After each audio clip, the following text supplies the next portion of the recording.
and from the European Trading Confederations, I would first of all like to say thank you for the mobilization, thank you for joining forces together, because this is in that way that we will make the difference today and tomorrow for the workers, for the communities, for the people and for the planet in Europe. It is clear that today we are at the crossroads. The European Parliament should decide on the mandate to go to trilogue.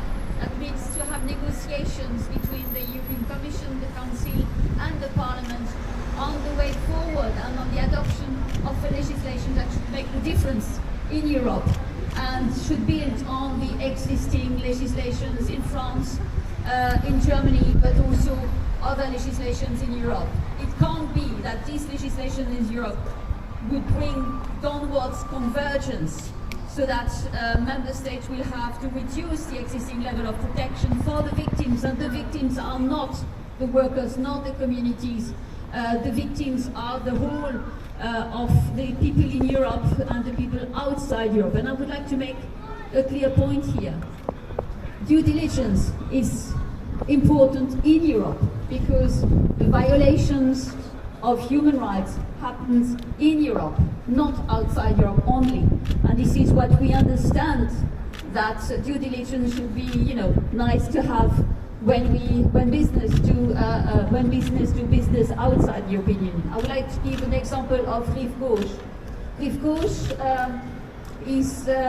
happened in 2017, and it was the building of a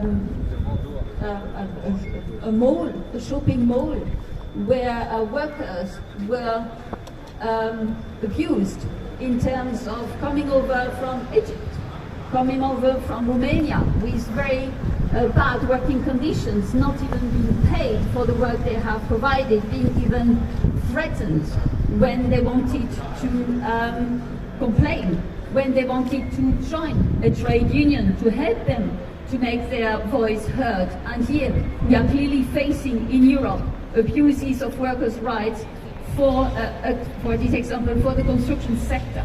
And this is not acceptable. It is not just happening outside in the supply chain, outside the European Union, it's happening in the European Union. And this is the reasons why it is key that the European Parliament today make a choice of moving forward with the legislation that will make sense and will make a difference in Europe and outside Europe.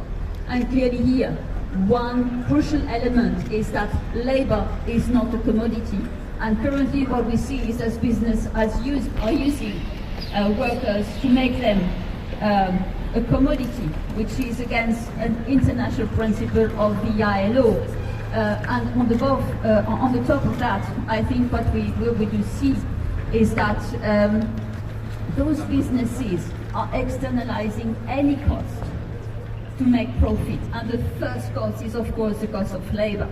So the cheaper the product, the worse the working conditions. Be well aware, when you buy any product out there, the cost that is paid by the workers is very high, up to the price of their lives.